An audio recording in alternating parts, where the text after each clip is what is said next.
आशिक रसूल सूफ़ी अलहाज ख्वाजा शेख कुतुब असलमुद्दीन चिश्ती कादरी मोहम्मदी मुंबई टिकरवी।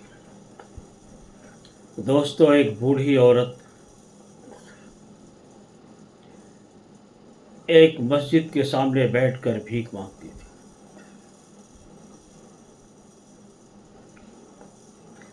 एक शख्स ने उससे पूछा कि आप भीख क्यों मांगती हैं?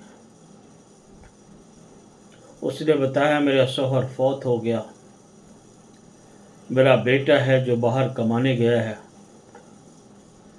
कुछ पैसे मुझे दे गया था जो खर्च हो गया, ख़त्म हो गया, इसलिए मैं भीख मांगती हूँ। उसने पूछा, आपका बेटा आपको कुछ भेजता नहीं है? बोले, भेजता है, हर महीने एक रंग बिरंग कागज भेजता है, मैंने उसको दीवार में चिपका रखा।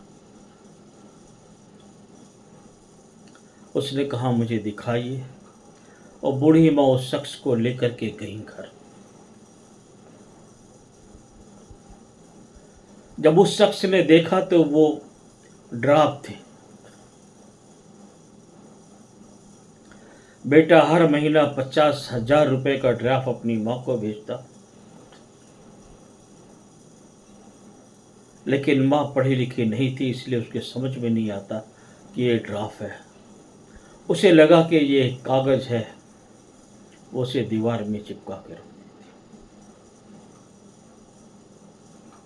उस बंदे ने 60 ड्राफ्ट ऐसे निकाले और सब 60-60 हज़ार, और उसने उस माँ को समझाया कि बूढ़ी माँ, ये इतनी बड़ी रकम बनती है।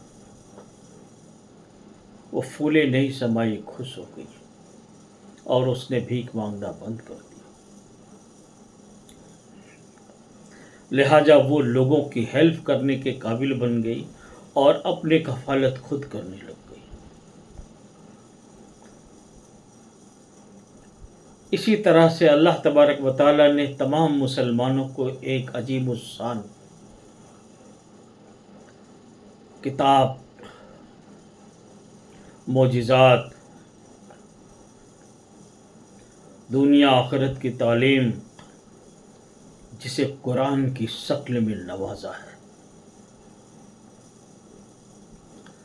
आज हम कुरान को उठाते हैं, चूमते हैं, सर पे रखते हैं, सीने से भी लगाते हैं और रख देते हैं, आँखों से भी लगाते हैं, रख देते हैं, उस बुढ़ी की ड्राफ्ट की तरह।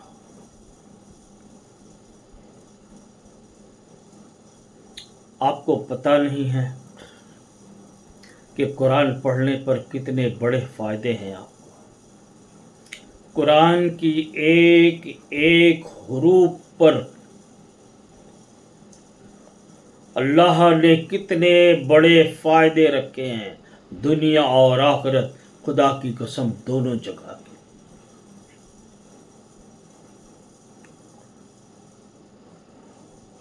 कुरान रोज पढ़िए। कुरान वो अजीब-उस-शान मोजिज़ात है जो हमारे हुजूर नबी करीम सल्लल्लाहु ताला अलैहि वसल्लम आप दे के गए हैं, और आपने फरमाया है कि मुसलमानों, कुरान नहीं छोड़ना, नमाज नहीं छोड़ना।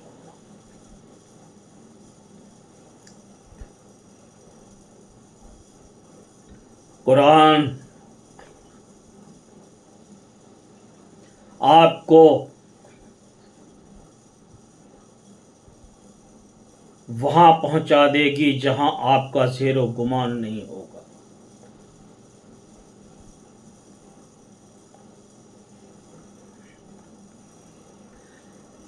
कुरान के मामलात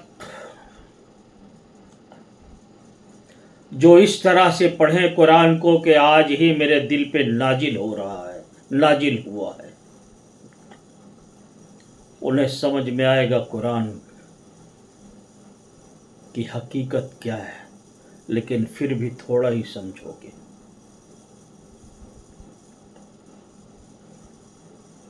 कुरान की हकीकत, कुरान की अज़मत